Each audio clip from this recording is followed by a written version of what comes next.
Ngayong araw ay ipapakita sa inyo ang maging isang salesman o ahente ng isang tricycle o maging ng isang truck.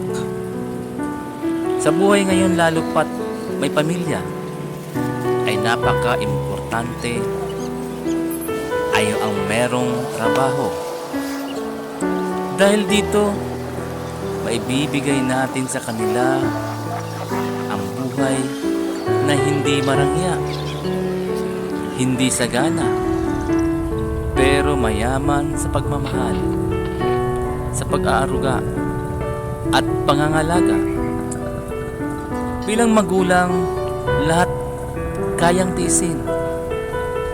Sa init ng araw, mabasa man ang ulan, mapuno man ng pawis at mabasa ang damit, hindi alintana. Matapos lang ang isang araw na rota. At kung susumahin, 26 na araw tayong ganito. At sa pagdating ng sahod, isang araw na saya dahil meron tayong maibibigay sa ating pamilya. Pambili ng kanilang pangangailangan, panggastos sa araw-araw, at kinabukasan, balik na uli sa araw-araw na initan. Ang lahat ng sakripisyo dahil sa pamilya.